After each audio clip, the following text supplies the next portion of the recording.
छल डेरिवेटिव क्या होता है और इसके कितने प्रकार हैं, और इसकी अगर यूज ना हो तो क्या हम क्वांटिटीज के बारे में बात नहीं कर सकते।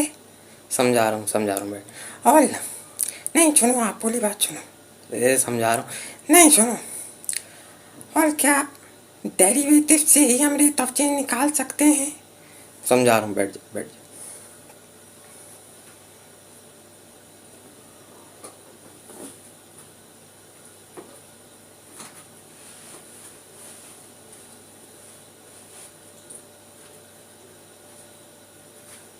सत्रहवीं शताब्दी में न्यूटन और लेबनीज के द्वारा किए गए प्रयोगों के बाद हमें डेरिवेटिव मिला मेन स्ट्रीम में। और डेरिवेटिव को एक और नाम से हम जान सकते हैं, rate of change. Rate of change मोटा मोटी समझ लो अगर, तो ये बता रहा है कि भाई कोई चीज अगर चेंज कर रही है तो कितना चेंज कर रही है और कैसे चेंज कर रही है। जैसे मैं बात करूं लेंथ की, 5 साल में इतने से थे, अभी 15 साल में यहाँ आ गए, तो लेंथ चेंज हुई। तो लेंथ चेंज हुई आपकी, कैसे चेंज हुई और कितनी चेंज हुई, बाय विच रेट, ये हम बात करते हैं रेट ऑफ चेंज। जैसे अभी इसने पूछा रेट ऑफ चेंज की अगर कॉन्सेप्ट हमारे पास होता नहीं, 17वीं शताब्दी में आया, अगर हमारे पास होता नहीं तो आप अगर ऐसे देखो रोजमर्रा की जिंदगी में भी आपको दिक्कत होती। आप वो डेरिवेशन भूल जाओ, आप वो कैलकुलेशन भूल जाओ नासा में, इसरो में, लेकिन आप रोजमर्रा की जिंदगी में अगर देखोगे तो रेट ऑफ चेंज यूज होता है। और अगर उसकी नॉलेज आपके पास ना हो, तो बहुत कठिनाई होगी किसी भी चीज के चेंज के बारे में जानने के लिए। जैसे इस बात को अगर मैं आपको समझाऊं, एक किस्सा मुझे याद आता है। मुल्ला नसरुद्दीन का लड़का पैदा हुआ, वो गया अस्पताल, वहां कांच की खिड़की से अपने लड़के को देखा, बोला अबे इतना छोटा लड़का, ये इतने छोटे का हम क्या करेंगे, क्या ये धंधा संभाल पाएगा। तो बगल में आदमी खड़ा था, उसने बोला अरे भाई जब मैं भी पैदा हुआ था कुछ 1.5-2 किलो का था। तो मुल्ला हक्का बक्का रह गया, उसने देखा 1.5-2 किलो, तो फिर क्या तुम बड़े हुए। तो ये सुन के वो आदमी भी परेशान कि मैं बड़ा हुआ कि नहीं। ये हालत थी 17वीं शताब्दी से पहले, जब रेट ऑफ चेंज नहीं था हमारे पास, जब ये प्रयोगों से हमें डेरिवेटिव नहीं मिला या हमें रेट ऑफ चेंज नहीं मिला। हमें इस बात की नॉलेज नहीं पड़ी कि रेट ऑफ चेंज या किसी भी चीज के चेंज के बारे में जानने के लिए क्या क्या कंडीशंस हैं। मुझे लगता है उससे पहले यही हाल था, है ना। तो अब इसको डीपली हम समझेंगे रेट ऑफ चेंज। ये वैसे मैथ्स में आपको पढ़ाया जाएगा इसमें 11th में, लेकिन motion in a straight line, circular motion, ऐसे जो चैप्टर्स हैं आपके, उसमें रेट ऑफ चेंज बहुत जरूरी, बहुत बहुत बहुत बहुत जरूरी। तो आज वो देखेंगे रेट ऑफ चेंज। अभी जैसे बात हुई,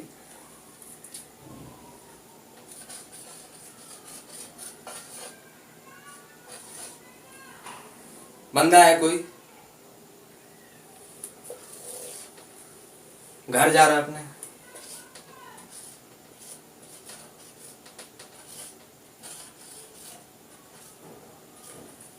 घर जा रहा है अपने।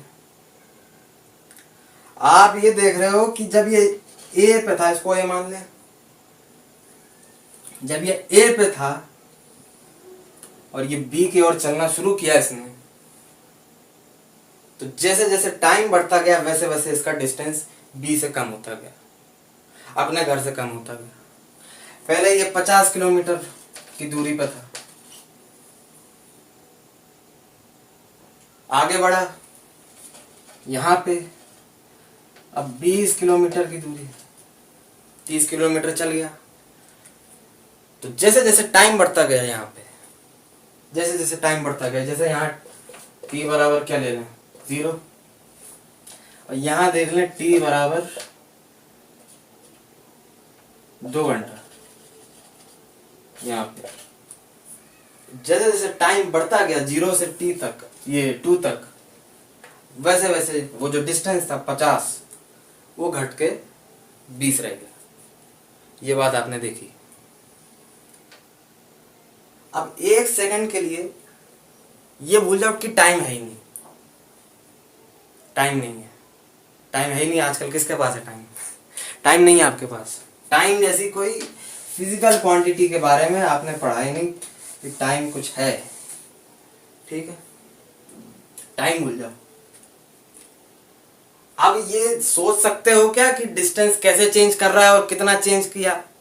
ये 30 किलोमीटर चल गया तो किसके रिस्पेक्ट में बताओगे कि भाई अब डिस्टेंस कम हो गया, 50 था पहले तो अब 20 है?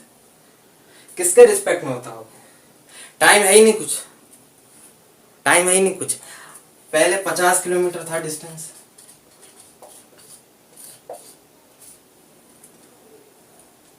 अब तुम बोल रहे थे कि पहले 50 किलोमीटर था, अभी हाल 20 किलोमीटर।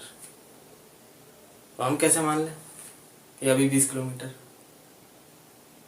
हम कैसे मान लें कि अभी 20 किलोमीटर? क्यों? क्योंकि कोई वैल्यू नहीं है, कोई और एक चीज नहीं है जिसपे आप डिपेंड होके विथ रिस्पेक्ट टू लिखते हैं, जैसे WRT विथ रिस्पेक्ट टू लिखते हैं जैसे।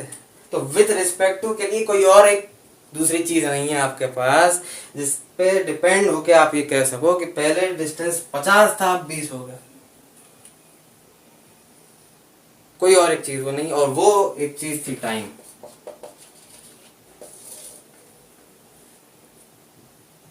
समझ में आ रहा है?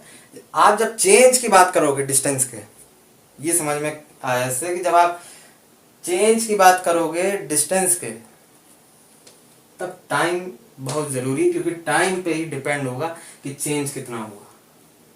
हमने देखा ना, जैसे जैसे टाइम बढ़ता गया वैसे वैसे डिस्टेंस कम होता गया। ठीक, और हमें ये देखना है कि भाई एग्जैक्टली कितना चेंज हो रहा था डिस्टेंस टाइम के रिस्पेक्ट में। तो हम कर देंगे कि जैसे टोटल कितना चला इसमें 50 किलोमीटर, मतलब टाइम इसको लगा 2 घंटे।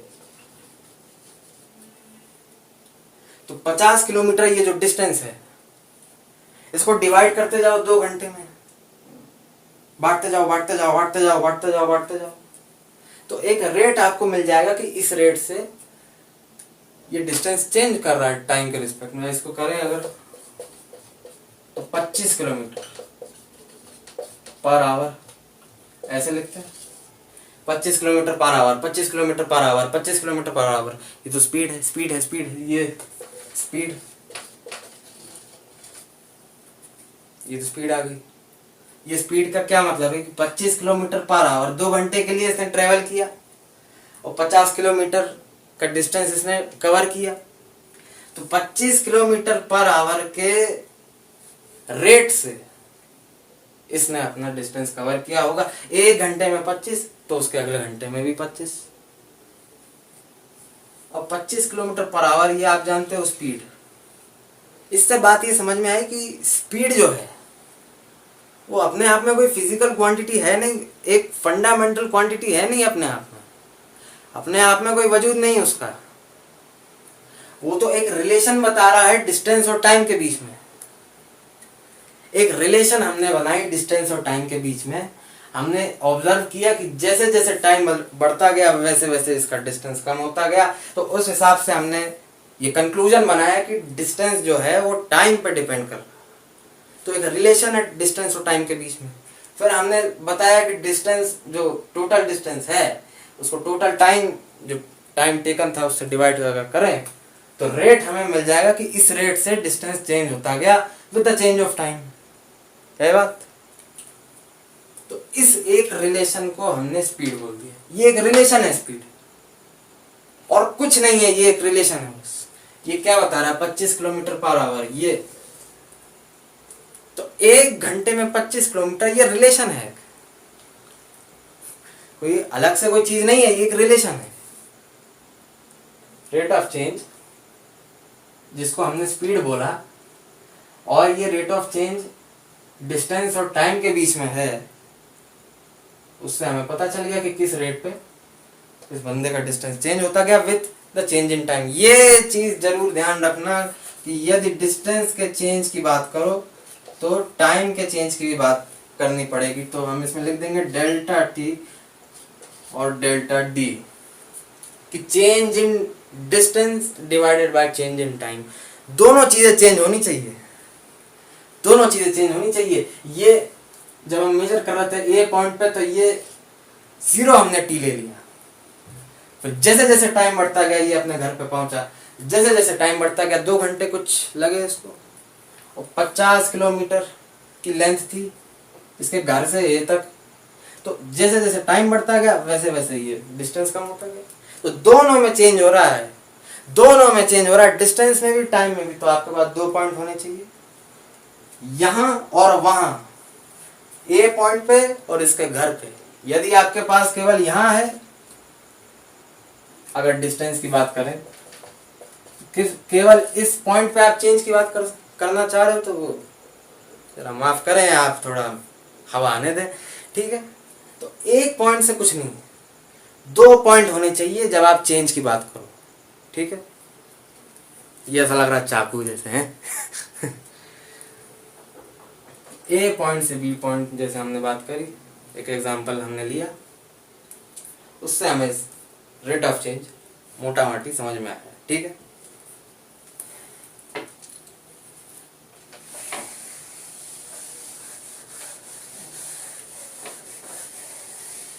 यही चीज अगर ग्राफ में देखो, एक जैसे मैं ग्राफ बना दूं, एक एक्स वाई, वाई में अगर मैं डिस्टेंस की वैल्यूज लिखूं और एक्स में टाइम, तो डिस्टेंस और टाइम ग्राफ, स्पीड बताएगा ऑब्वियसली,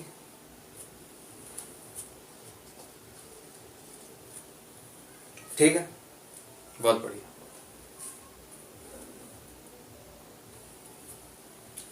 दो पॉइंट अगर हैं ए और बी,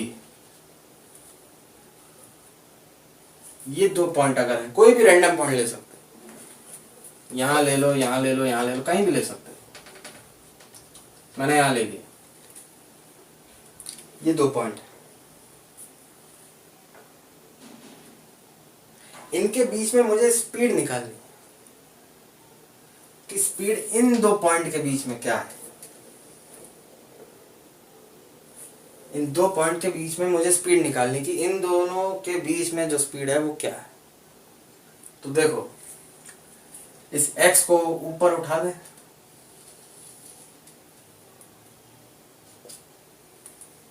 मान लो a पॉइंट के कोऑर्डिनेट x और y और b के coordinate x dash y dash, ठीक है। एक परपेंडिकुलर घेर दो, परपेंडिकुलर घेरोगे क्या, परपेंडिकुलर है ही y एक्सिस, x के परपेंडिकुलर है ही y एक्सिस। इसने कुछ एंगल x एक्सिस के साथ थीटा बनाया, बना दिया, ठीक। इस थीटा को देखो, इसका टेन थीटा अगर मुझे लिखना हो, इसका टेन थीटा अगर मुझे लिखना हो, तो मुझे ये परपेंडिकुलर चाहिए और ये बेस चाहिए, ये हाइपोटेनियस होता है, ये नहीं चाहिए मुझे, मुझे परपेंडिकुलर और बेस चाहिए। तो परपेंडिकुलर ये हाइट क्या होगी, ये हाइट क्या होगी, तो देखो एक्स एक्सिस हमने ऊपर उठाई थी, एक्स एक्सिस को अगर देखें तो ये पूरी हाइट क्या थी, एक्स डैश नहीं वाई डैश, ये पूरी हाइट क्या थी, वाई डैश, ये पूरी हाइट क्या थी, वाई डैश। इसमें से ये कितनी हाइट है, वाई, इसमें से ये कितनी हाइट है, वाई। देखो पूरी वाई डैश, इसमें से ये कुछ वाई, तो इस y को अगर हटा दूंगा तो मुझे ये p परपेंडिकुलर आ जाएगा, y डैश माइनस y आपका परपेंडिकुलर हो गया, ठीक है। अब मुझे बेस चाहिए, ये पूरा क्या है, x डैश, ये पूरा क्या है, x डैश। इसमें से इतना क्या है, एक्स, पूरा एक्स डैश, इसमें से इतना एक्स, तो एक्स डैश में से एक्स हटा दूं तो मुझे ये बेस आ जाएगा। तो इसको लिख सकते हैं एक्स डैश माइनस एक्स। ठीक है, अब इसको रियल लाइफ में देखो, पाथ है अगर कोई बीच में या शुरू से ही अगर ले लें तो ए बी सी। अब मुझे चाहिए बी सी के बीच में स्पीड क्या है, बी सी के बीच में स्पीड क्या है। तो ए से ई या ए से क्या लिया हमने, सी, सी से अगर डिस्टेंस है क्या मान लें 20 किलोमीटर,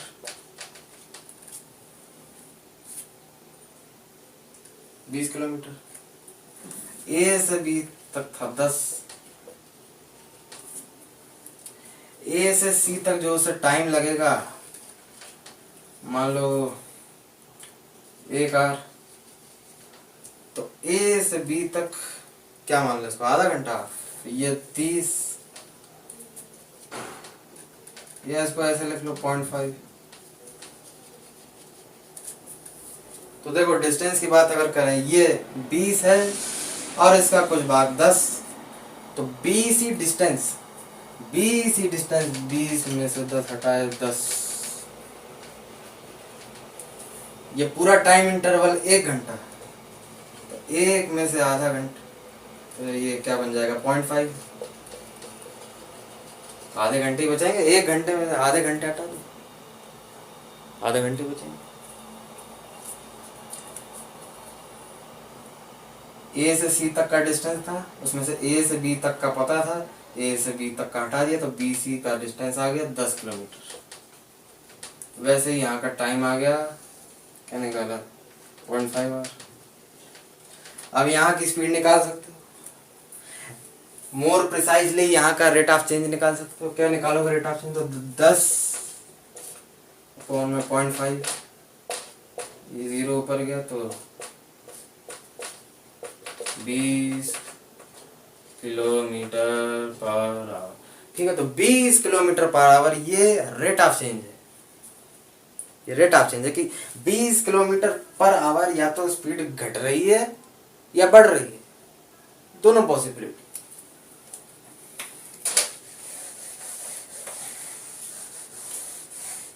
इसलिए ये माइनस वाली चीजों में कंफ्यूजन होती है, क्योंकि रियल लाइफ एग्जांपल लेके हम नहीं देखते।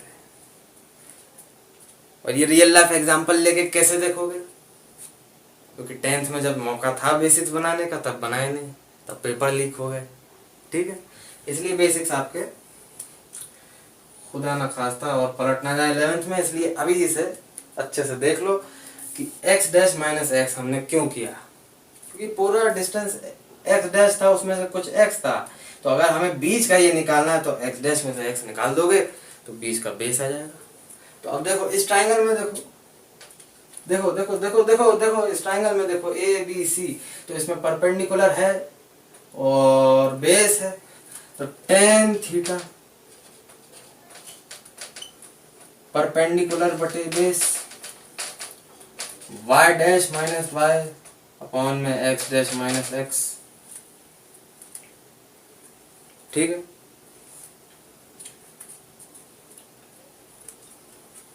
एक बात बताओ, y के अलोंग क्या है डिस्टेंस, तो y डैश माइनस y कुछ भी करेंगे, y की किसी भी वैल्यू में से किसी और y की वैल्यू को माइनस करेंगे तो जो भी आएगा डिस्टेंस में आएगा।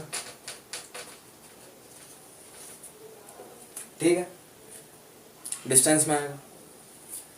मुझे बताओ x में क्या था, टाइम, तो x की कोई भी वैल्यू में से x हटाओगे तो क्या आएगा टाइम, जो भी वैल्यू आएगी 2 घंटा 3 घंटा 4 घंटा, तो टाइम की वैल्यू है। डिस्टेंस बटे टाइम, डिस्टेंस बटे टाइम, डिस्टेंस बटे टाइम, डिस्टेंस बटे टाइम, वो रेट ऑफ चेंज याद करो जो डिस्टेंस और टाइम के बीच में रिलेशन बताएगा, और उसे मैं बोलूंगा स्पीड।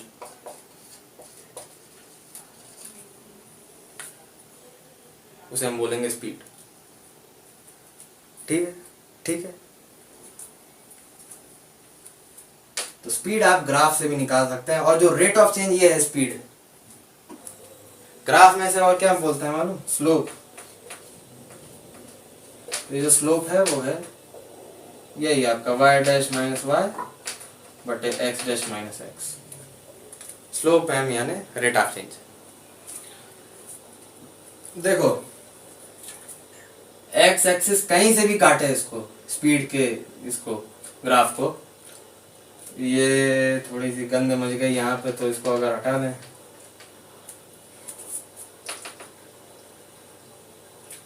मान लो यहाँ पे x एक्सिस है, मान लो यहाँ पे x एक्सिस है, तो हर जगह एंगल थीटा होगा। सिमेट्री से देखो, हर जगह एंगल थीटा होगा, सेम एंगल होगा। मतलब कि हर इंटरवल के बीच में, हर इंटरवल के बीच में जो रेट ऑफ चेंज है या जो स्पीड है वो कांस्टेंट है। क्यों? क्योंकि एंगल थीटा सेम है। अगर एंगल थीटा सेम है तो टेन थीटा सेम होगा, टेन थीटा सेम होगा तो स्लोप उसका सेम होगा, और स्लोप कुछ नहीं होता, रेट ऑफ चेंज होता है। रेट ऑफ चेंज को स्पीड बोला जाता है। तो इससे हमने बोल दिया कि स्पीड हर जगह सेम होगा या कांस्टेंट होगा। बात समझ रहे?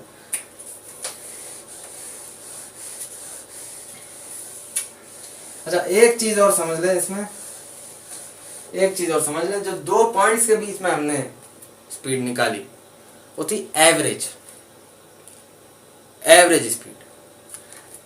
जैसे उदाहरण के तौर पे मैं लिखता हूं 20 किलोमीटर पर आवर,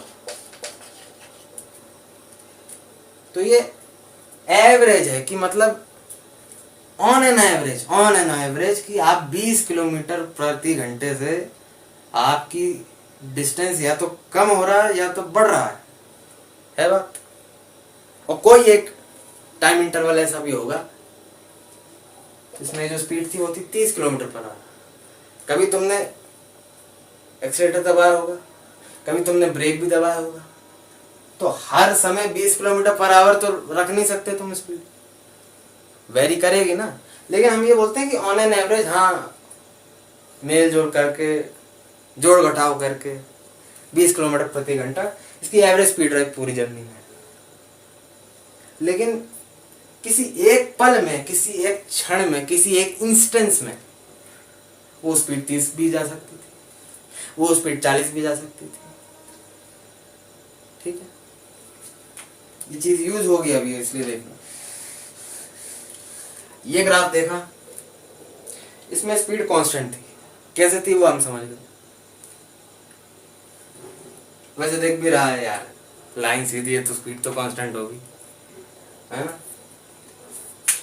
एक और अगर ग्राफ बनाए,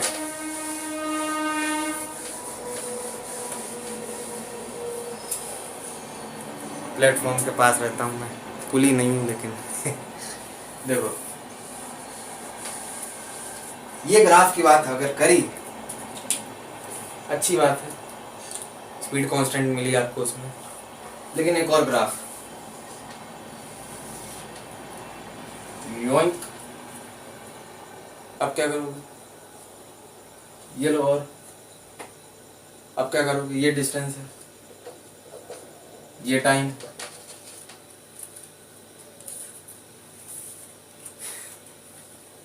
ये क्या बता रहा है? ये बता रहा है कि स्पीड वेरी कर रही है।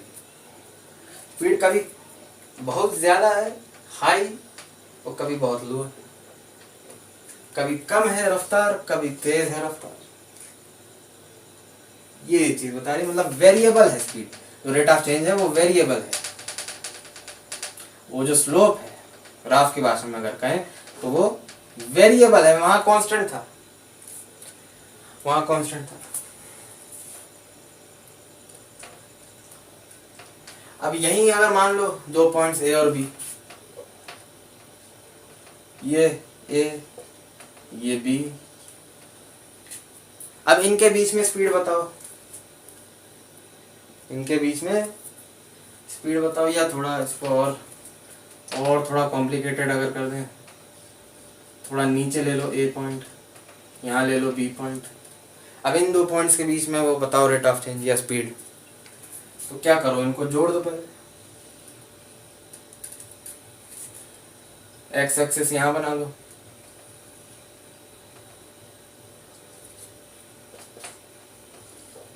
परपेंडिकुलर वाई, ठीक है, कर दिया। एंगल थीटा होगा, वही सेम प्रोसेस करो, टेन थीटा निकालो, स्लोप निकालो, तो जो रेट ऑफ चेंज है वो मिल जाएगा। नहीं, पूरी बात नहीं है।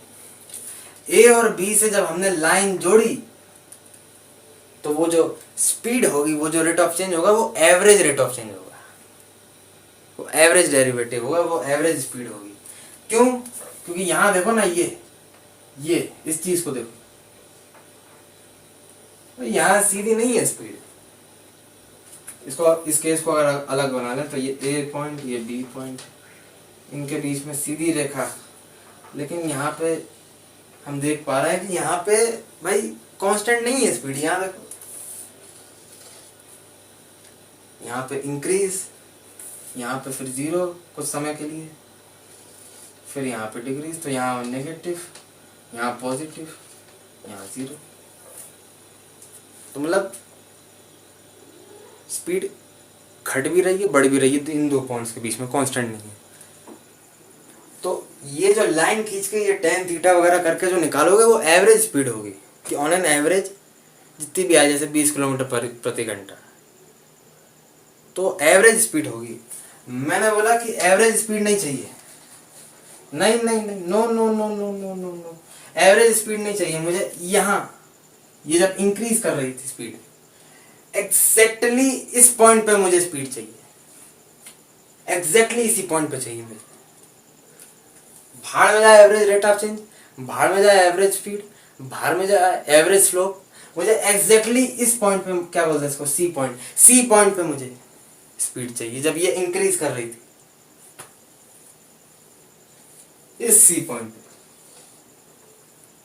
तो इस सी पॉइंट पे कैसे निकालोगे रेट ऑफ चेंज? इसको अगर रियल लाइफ में देखो,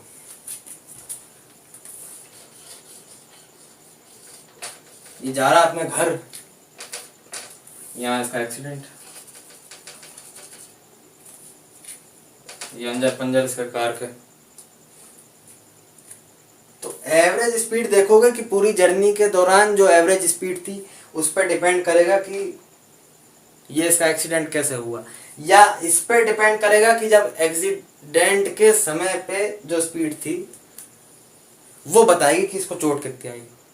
हाँ, ये बात तो सही है कि भाई उस एक क्षण में, उस एक इंस्टेंस में जो स्पीड थी वो बताएगी कि चोट कितनी है ड्राइवर को। ठीक ठीक है ठीक है ठीक है। यहाँ एवरेज स्पीड से हमें कोई लेना देना नहीं, यहाँ एवरेज स्पीड नहीं चाहिए, यहाँ इंस्टेंटेनियस स्पीड चाहिए। यहाँ नया कॉन्सेप्ट आया, इंस्टेंटेनियस स्पीड चाहिए। तो वो कैसे निकालेंगे वो देखो। एक चीज अगर नोटिस करो, अभी यार हमने देखा था कि 2 पॉइंट चाहिए आपको चेंज के लिए, 2 पॉइंट आपको चाहिए, डिस्टेंस में भी टाइम में भी 2 पॉइंट चाहिए जिससे आप कंपेयर कर पाओ ए बी। इन 2 पॉइंट के बीच में कितना डिस्टेंस कवर हुआ और कितना टाइम लिया, वही आप बात कर रहे हो। आपको हमेशा 2 पॉइंट चाहिए। एक पॉइंट अगर आपके पास है, एक पॉइंट अगर आपके पास है, तो डिस्टेंस की बात नहीं कर सकते आप, रेट ऑफ चेंज की बात नहीं कर सकते, टाइम की बात नहीं कर सकते।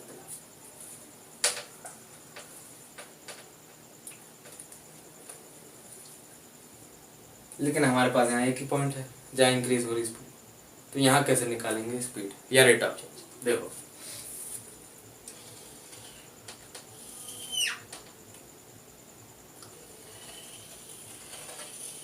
सी पॉइंट की बात हो रही है ना, ये सी पॉइंट,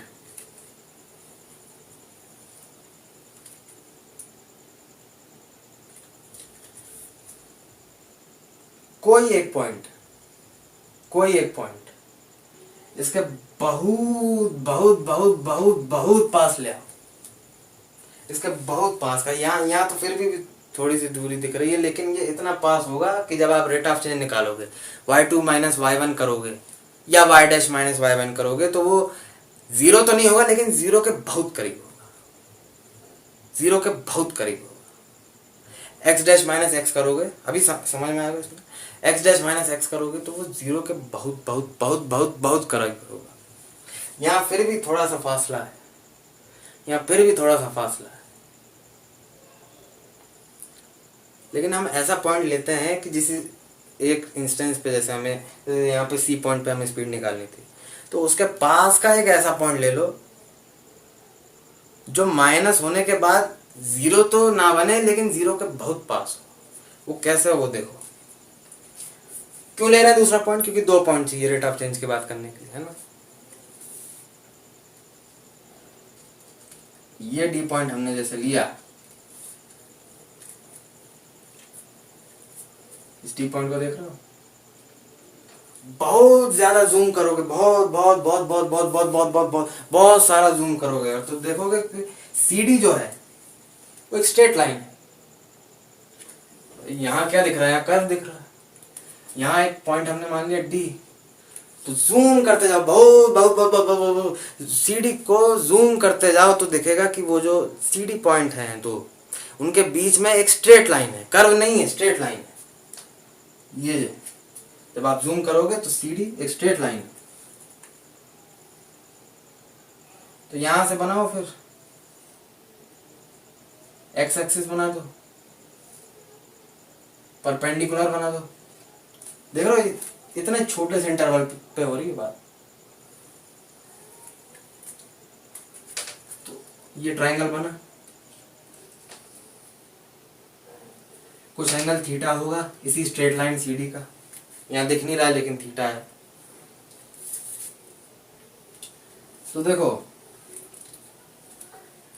डी के अगर कोऑर्डिनेट्स तुम लिखो तो क्या लिखोगे? एक्स डैश लिख लो, एक्स डैश वाई डैश। और सी के अगर तुम्हें लिखना, क्या लिखोगे? एक्स और वाई लिख लो।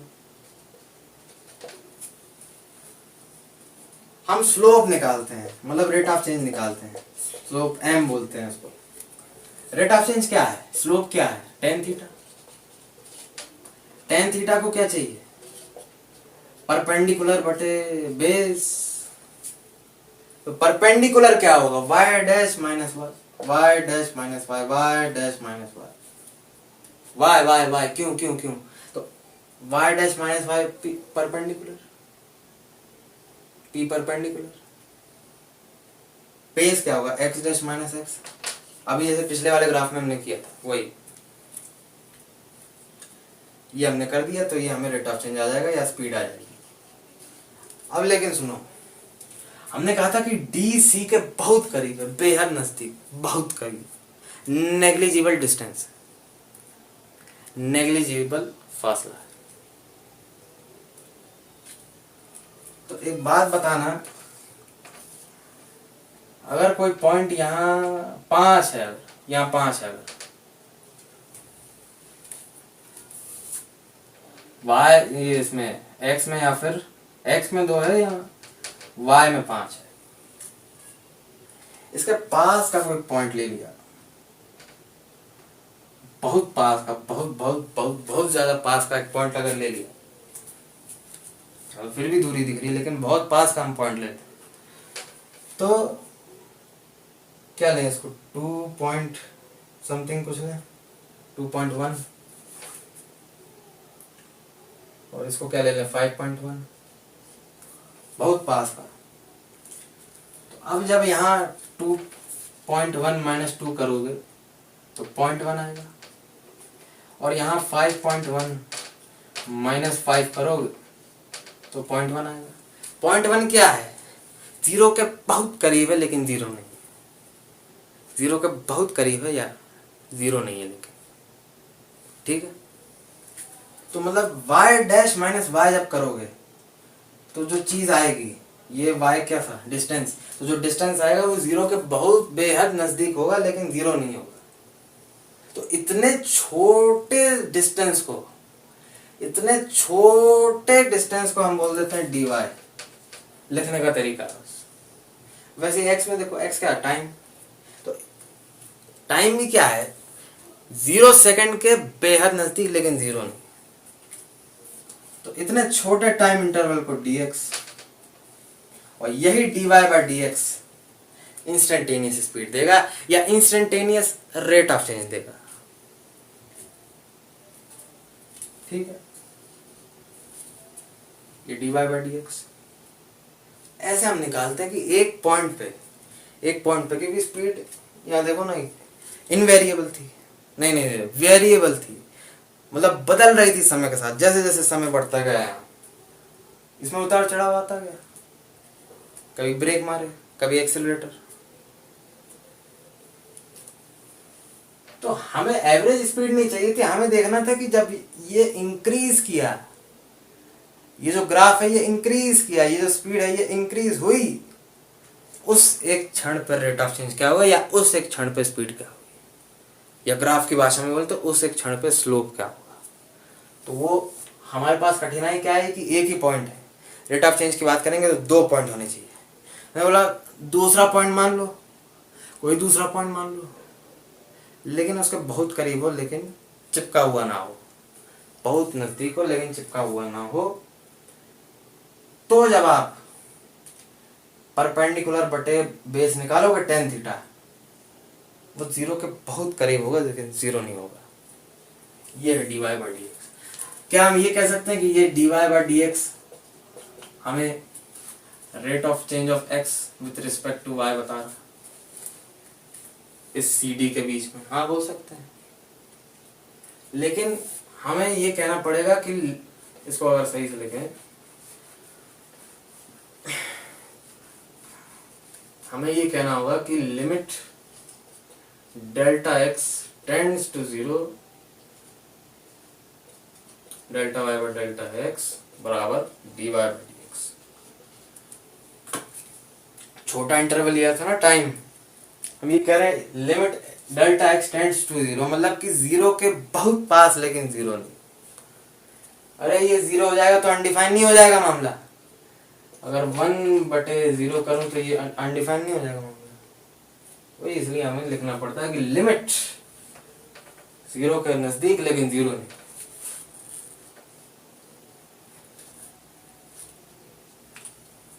ये चीज थी।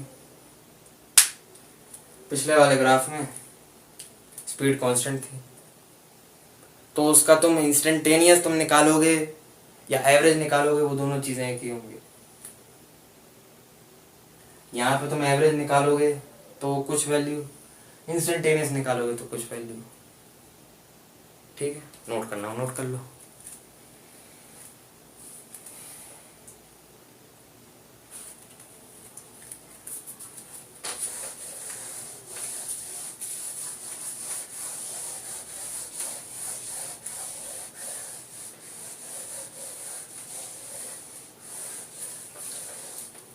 हमने बात किया रेट ऑफ चेंज रिलेशन है दो चीजों के बीच में, एक को चेंज करोगे तो दूसरा कैसे चेंज होगा। जैसे जैसे टाइम बढ़ता गया वैसे वैसे डिस्टेंस कैसे चेंज हुआ। जैसे अगर मैं एक इक्वेशन लिख दूं y बराबर एक्स स्क्वायर, तो x में अगर मैं रख दूं 1 तो ये y भी 1, x में अगर मैं रख दूं 2 तो ये y 4, x में अगर मैं रख दूं 3 तो ये y 9। तो हर बार ग्राफ बनाओगे क्या? हर बार ग्राफ बनाओगे क्या? हैं? इतना टाइम है तुम्हारे पास? हैं? हर बार ग्राफ नहीं बना सकते, हर बार ग्राफ नहीं बना सकते। क्वेश्चन जब आएंगे तो आप हर बार ग्राफ नहीं बना सकते, तो कुछ हमें क्राइटेरिया दे दिए, कुछ हमें नियम कायदे दे दिए कि आपको रेट ऑफ चेंज निकालना हो दो चीजों के बीच में, तो आप बिना ग्राफ बनाए भी निकाल सकते हो। उसके कुछ नियम कायदे हैं, देख लें, आपका ही अच्छा होगा।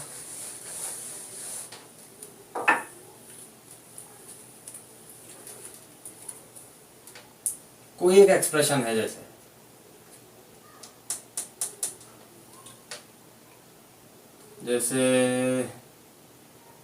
y बराबर एक्स स्क्वायर ही ले लें। अगर फिर से मुझे निकालना है dy बाई डी एक्स, मतलब instantaneous rate of change y का x के रिस्पेक्ट में। तो देखो y क्या है, एक्स स्क्वायर, इसमें y की वैल्यू लिख सकते हैं एक्स स्क्वायर बराबर डी एक्स। तो रूल क्या कहता है? रूल ये कहता है कि ये जो पावर है एक्स स्क्वायर, ये जो एक्सपोनेंट है 2, इसे बाहर ले लो, एक्स के से बाहर ले लो, और एक पावर कम हो जाएगी इसमें, तो ये 1 हो जाएगा। 2 माइनस 1, तो ये 1 ही रहेगा, 2x। ये है रूल। ये कुछ नियम कायदे हैं कि जिनके हिसाब से आपको हर बार स्लोप नहीं निकालना पड़ेगा, हर बार टेन थीटा नहीं निकालना पड़ेगा, हर बार ग्राफ नहीं बनाने पड़ेंगे, हर बार कंपैरिजन नहीं करना पड़ेगा कि कहाँ पे स्लोप ज़्यादा और कहाँ पे ज़ीरो और कहाँ पे नेगेटिव। तो कुछ नियम कानून इसमें दिए हैं, जैसे कि अगर ऐसी रिलेशन है जिसमें पावर है, तो आप पावर को बाहर ले आओ और एक पावर कम हो जाए। ये पहला लॉ। फिर अगर कोई चीज है y प्लस जेड बराबर x, या x प्लस जेड बराबर y, x प्लस जेड बराबर y, मुझे निकालना है dy बाई डी एक्स, मुझे निकालना है dy बाई डी एक्स की instantaneous rate of change of y with respect to x। तो y को मैं लिख सकता हूं x प्लस जेड बटे डी एक्स। ठीक है, अब इसको कैसे करोगे सॉल्व?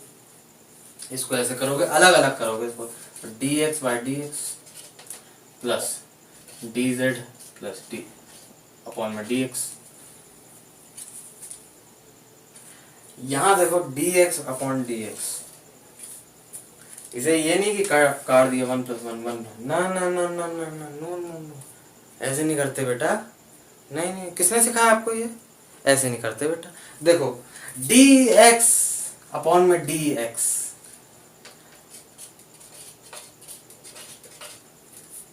ये कह रहा है कि x का चेंज x के रिस्पेक्ट में। कोई सेंस है इस बात? x का चेंज इंस्टेंटेनियस x की रिस्पेक्ट में, तो ये तो कुछ नहीं होगा। फिर हमारा जो आंसर होगा वो D Z by D X ही होगा। ठीक है, इसमें क्या देखें, D X by D x. ठीक है, ये भी बता दिया कि अगर कुछ प्लस हो रहा हो, कोई रिलेशन प्लस की हो, कोई रिलेशन स्क्वायर की हो या क्यूब की हो या कोई भी एक्सपोनेंट की हो, तो उसे कैसे डील करोगे बिना ग्राफ बनाए। ठीक है, अब इसको 2 मान लो, लिख लो, जल्दी जल्दी लिख लो।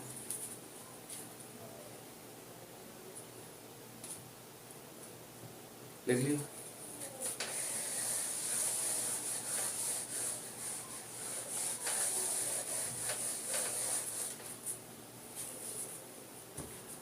अब माइनस की अगर बात हो, y जो है वो x माइनस ऑफ z है, तो भी वही करोगे, dy बाई डी एक्स तो मैं निकाल दूँ, y रख दो, x माइनस जेड अपॉन में डी एक्स।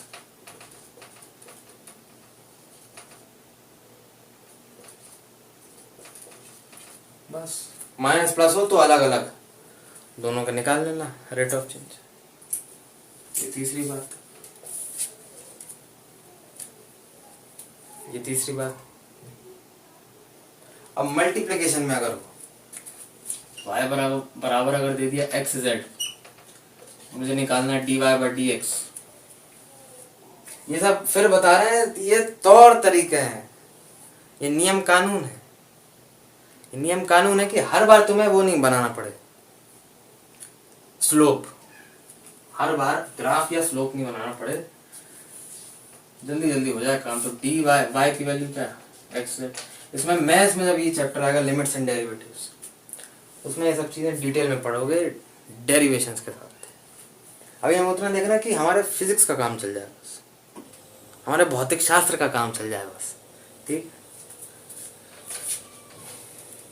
इसको क्या लिखोगे, D X by D x plus D Z by D x. बात वही है, मल्टीप्लाई हो तो प्लस अलग अलग लिखो और प्लस मल्टीप्लाई।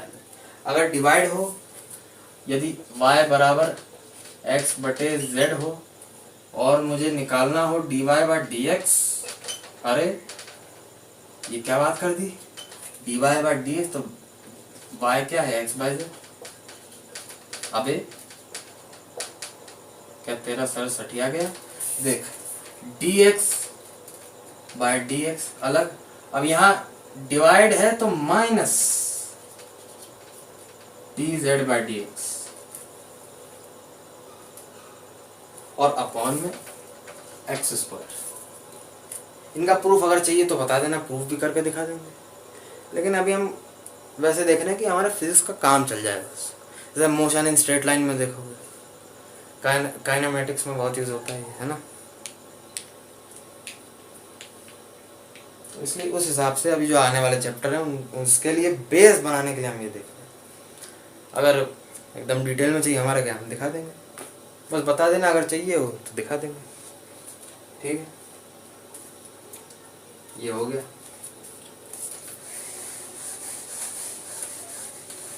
अब ट्रिग्नोमेट्रिक फंक्शंस की अगर बात करें, ट्रिग्नोमेट्रिक फंक्शंस की अगर बात करें, जैसे कि मुझे कुछ दे दिया y बराबर साइन x, तो फिर कैसे निकालेंगे dy बाय dx, तो उसको देखो, ये स्ट्रेट फॉरवर्ड रखना, स्ट्रेट फॉरवर्ड याद करना, कैसे करना है देखो, यहाँ लिख लेंगे dy बाय dx, यहाँ लिख लें ट्रिग्नो,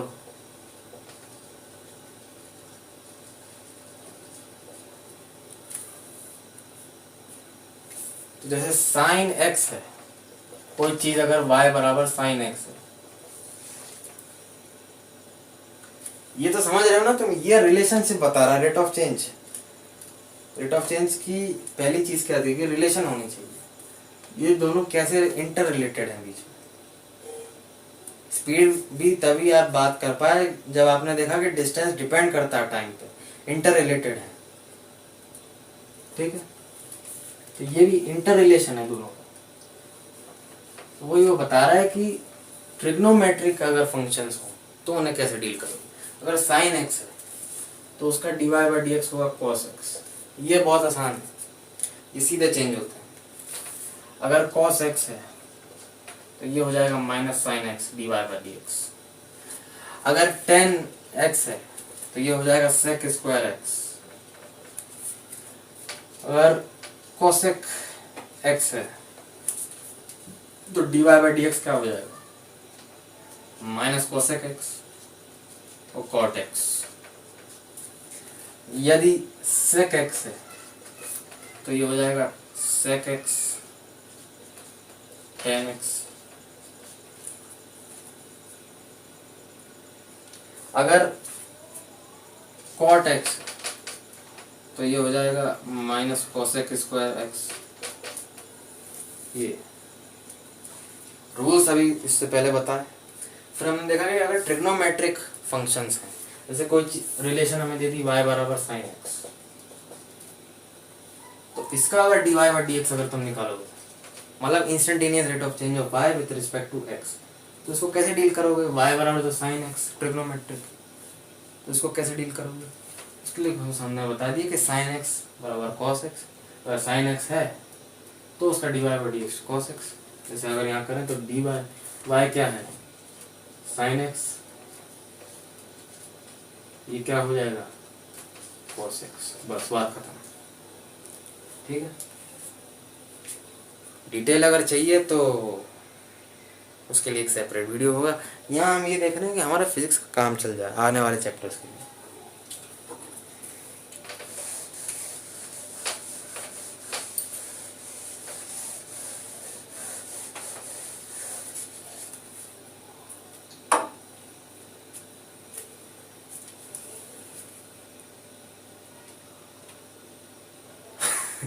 अब क्वेश्चंस करें। अगर कुछ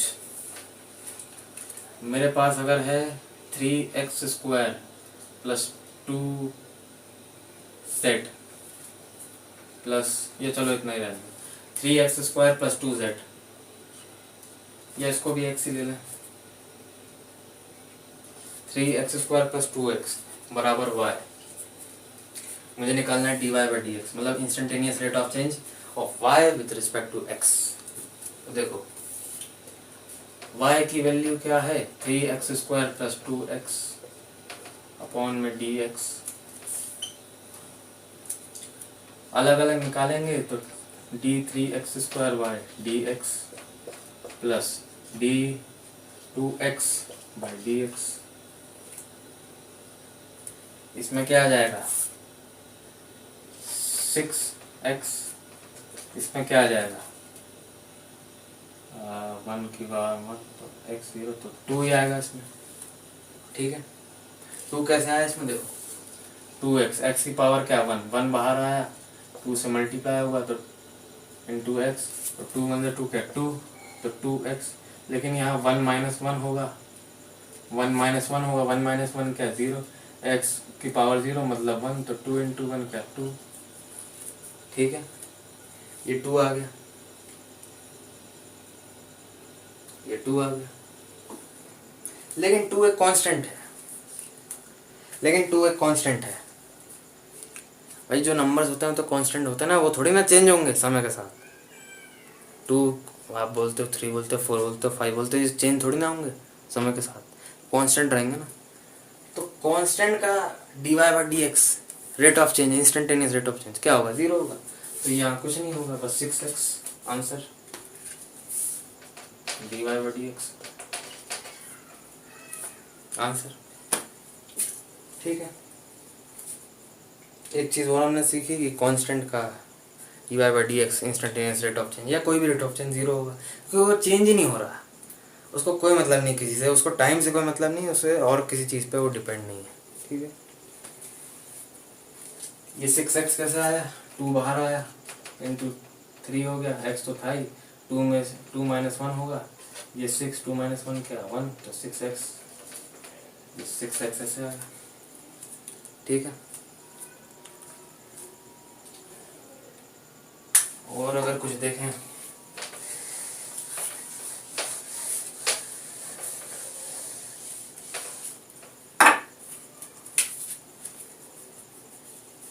y बराबर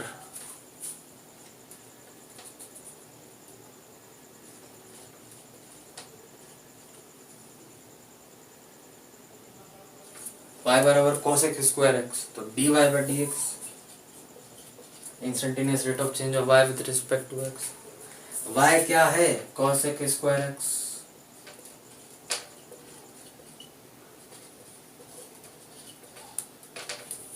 cos² x का dy/dx minus cos x cot x answer. अभी वो टेबल देखा था dy/dx ट्रिग्नोमेट्रिक फंक्शंस का क्या होगा। ठीक है, और अगर कोई सवाल हो तो मैं देख लूँ, माफ़ करना।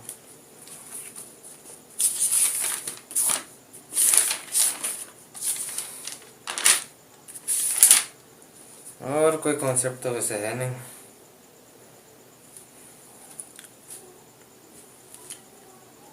ठीक है, फिर रेट ऑफ चेंज की बहुत बातें हुई।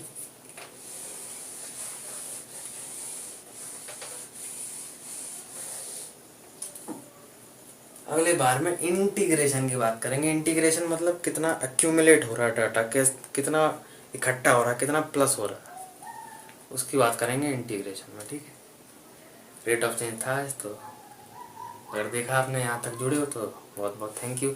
लाइक कर देना अगर अच्छा लगा हो, और कमेंट कर देना, मैं सबके कमेंट पढ़ता हूँ, कोई डाउट तो पूछ लेना। ठीक है, थैंक यू।